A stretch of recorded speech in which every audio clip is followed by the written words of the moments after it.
Captain Midnight.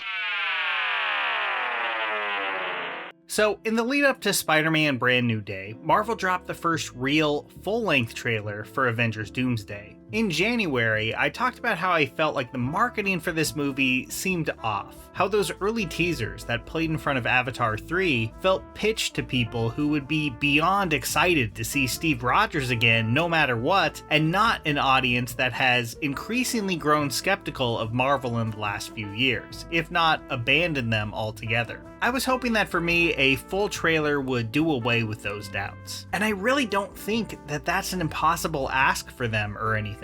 I wanted to be excited for this movie, just like I've been excited by the trailers for Brand New Day. Unfortunately, I did not think this was that trailer. I'm still very, very worried about this movie, and I want to talk about why.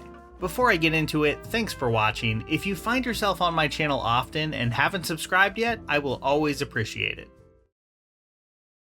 So, the trailer opens on a shot of the sign for Xavier's School for Gifted Youngsters. The same sign from all those movies you liked 25 to 10 years ago. Yeah, get used to that, we'll come back to it. And then we get an ominous voiceover from Robert Downey Jr.'s Dr. Doom. And I don't know, man, I don't want to go overboard here, okay? This is the first trailer. It's more concerned about building this sense of dread around Doom than giving us anything actually concrete about him. And I think that's defensible. These marketing campaigns really want to build up to something, not show everything off in the first full trailer. I get it. That being said, RDJ just doing this kind of generic Eastern European accent, surrounded by a bunch of cameos and or universe-jumping characters, does not start this movie off on the right foot for me. Again, I really don't think I'm asking them to meet some impossibly high bar. I'm really not trying to write off this movie just because it's not 2017 in the MCU anymore. I've enjoyed every Avengers movie. I enjoyed the last 2 MCU movies. I want to be hyped to see this thing. Just look at that first trailer for Spider-Man Brand New Day. Like, it's very clear that there's things in this movie that they're trying to keep under wraps, just like Doomsday. They held off on showing us a lot of the more exciting things about it, just like I assume Doomsday is doing. But you know what that Brand New Day trailer did? It clearly communicated where we're picking up with Peter Parker, how he's been working hard as Spider-Man, but really adrift and lonely in his own life, and appears to be going through some kind of weird physical transformation. That is a hook. Yes, it's banking on our recognition of these characters, but it's also effectively setting up the stakes for the next chapter of their story. I'm not saying it's the most perfect movie trailer ever made, I'm just saying that it hits the beats that a compelling trailer for a sequel kinda needs to. But what does the Doomsday trailer set up? Well, it shows us that Thor is very worried about this new threat, the guy we saw briefly in the post-credit scene of the Fantastic Four. It shows us that he's really going to have to round up the gang to defeat him, most of which have little or no history together. And it shows us that the Fox X-Men will be heavily involved. Shang-Chi is going to fight Gambit. No, not Taylor Kitsch Gambit from X-Men Origins Wolverine, that would be ridiculous. Channing Tatum Gambit from that junkyard dimension from Deadpool and Wolverine. And finally, that Chris Evans, looking less like Steve Rogers than he did in his mini car commercials, will also be there. And I'm sorry, I just don't think this is all that interesting. There's only so many times you can use the multiverse angle, smush these timelines or dimensions together, and have it hold any novelty. At this point, I just don't really think it does. Also, I know there's still more trailers to come, but I'm kind of shocked that this is what they wanted our first impression of RDJ's Dr. Doom to be. Like, you pay him ungodly amounts of money to come back, and then you barely feature him in the trailer that will get more views than any other. I think it's a strange choice, and I'm not really sure what, if anything, it tells us about this performance. But this has been a very weird casting choice from the start, so I guess we'll see.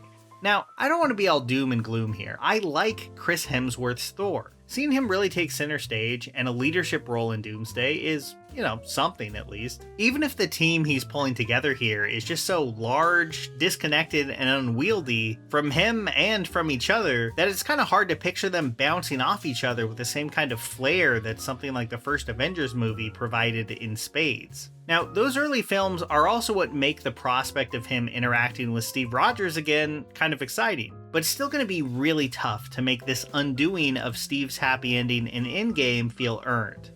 I wouldn't be surprised to see them try to sidestep this by making him a Steve Rogers variant or an evil Steve Rogers or something. Now that the door to this multiverse stuff has been flung wide open, they can really do anything without much in the way of consequences. Now, I have gone out of my way to not look into any leaks, true or untrue, for this movie, but I think it's fairly clear, especially with the next Avengers being a Secret Wars movie, that Doomsday will probably function as a kind of hitting the reset button for the Marvel Cinematic Universe. Which I understand. The MCU has become so convoluted, so filled with alternate timelines and characters from other universes, not to mention hours of continuity from various Disney Plus shows, that it's easy to see why they just want a fresh start. Just as Marvel Comics always has to kind of strain to find a clean jumping on point for readers after all these years. But Doomsday, from what we can tell, seems more than happy to jump into the deep end of all that mess. And if there's anything emblematic of that, it's the X-Men. Look, we all know a new X-Men movie with a fresh cast is coming eventually. I'm surprised they waited this long after the Fox buyout. But call me impatient, I'd just like to get there. Now, I hope that I'm proven wrong on this. I like these actors. I'd love to see this movie and be like, oh wow, there was really another essential story to tell with Patrick Stewart's X-Men team. And also this random Gambit. But I'm sorry, right now, this still seems like such a desperate move. This movie's cast is absolutely packed. We know that. We saw all the chairs. Why, in a film where 2 or 3 completely separate teams, plus some others, have to come together and form a whole new team, do we need yet another victory lap for this 26-year-old cast? I like X2, okay? Everyone likes X2. Days of Future Past, great. They've had their time in the sun. It is time to move on. And putting them in the 90s outfits is really not swaying my opinion on that. It would be hard enough to effectively incorporate the Thunderbolts, the Fantastic Four, Black Panther characters, Shang-Chi, etc. into a coherent movie that gives most of those guys a chance to mesh and have some satisfying character work. But we're adding these old X-Men to the pile, and on top of that, we know that's just the tip of the iceberg. Is this movie going to be 85% cameos? Like, is that what we're going for here? I really hope not, because that is not all that interesting and we've had plenty of it already. I keep looking for something in this marketing, a really strong hook, anything, that gives this massive cast a great reason to be here beyond we didn't think our current roster could deliver the box office returns an Avengers movie is expected to hit. And so far, that just isn't there. One thing Disney is pushing hard here is seeing Doomsday in Infinity Vision, a shiny new bit of branding on what seems to be a fairly basic screen format certification for larger screens. And this was almost certainly done to help counteract the fact that Dune 3 will be getting most of the IMAX screens in December. That probably would have been unthinkable in like 2019, back when they could squeeze theater owners like a De Niro character and pretty much get whatever they wanted. But it's not the 2010s anymore. I'm not saying Doomsday will flop. I actually think it'll do really big numbers. But the days of the MCU automatically taking priority over everything else theatrically just seem to be behind them.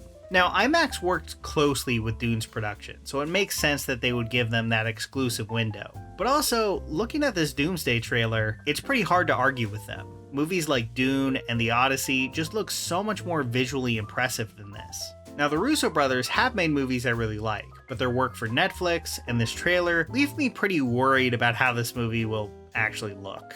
The MCU has been criticized for their over-reliance on blue screen sets for years now. That kind of makes this feel like beating a dead horse, I know that. But if Doomsday and Secret Wars really does lead into a new era for the MCU, I think the first thing they need to do is redefine what a Marvel movie looks like in people's minds. Creatively, I think that's essential, but even if you're Disney and you just care about the box office, I think the writing on the wall is clear. These larger format premium screens are becoming more and more important every single year. Now, Infinity Vision shows that they know that, but they need to back that up in the films themselves with more purposeful, less basic TV-like direction. Now, I know Feige and company love to have options. They like it when films are directed in such a way to give them the most amount of control in post-production possible. But I think with even MCU movies that I liked not doing that well recently, Spider-Man notwithstanding, something just has to change.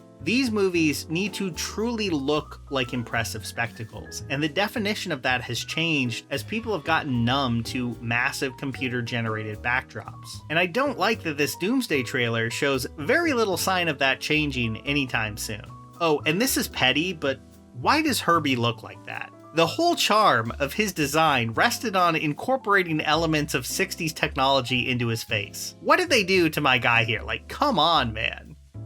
In the end, I went into this trailer looking for that reason to get really excited. That story angle, that new bit of characterization, or just a really striking image to sell me on this movie being more than just Marvel's attempt to bring back a few old faces to juice up an Avengers movie that they didn't think this new crew could carry on their own. I do not think we got that. Since this cast was revealed with that massive set of chairs, I've been worried that there wouldn't be anything to Doomsday beyond reheated memories of movies I liked in high school. And I really hope there is, but this first trailer, it didn't do much to persuade me otherwise. You know, Hollywood empires rise and fall, and there are some others that have been around for 20 years or more.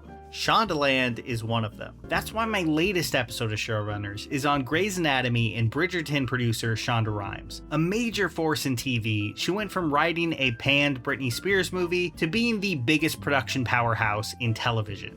I think it's a fascinating story and one worth exploring. There's also an episode on Rod Serling, the creator of The Twilight Zone, and Vince Gilligan, creator of Breaking Bad, with every installment of Showrunners diving into the people behind some of the most influential series in TV history. If you haven't seen it yet, now's the perfect time to start. You can watch Showrunners right now exclusively on Nebula, where it lives alongside exclusive videos from creators like Lindsay Ellis, Nando V Movies, and other shows like CinemaStix's Let's Rewind. There's over 200 creators on Nebula now, and it's only growing. You'll also get all my regular videos on there ad-free. You can get 50% off an annual membership, just $30 for the whole year or $250 a month. Head to go.nebula.tv/captainmidnight, use the QR code on screen, or click the link below to watch the Shonda Rhimes episode right now. Here's a special tip for the fellas and girls who have not already joined Captain Midnight's new 1940 Flight Patrol. You'd better hurry up and join at once because there's a big adventure ahead. The thing to do now is to get started because we're going to have not only barrels of fun, but loads of free gifts and prizes too.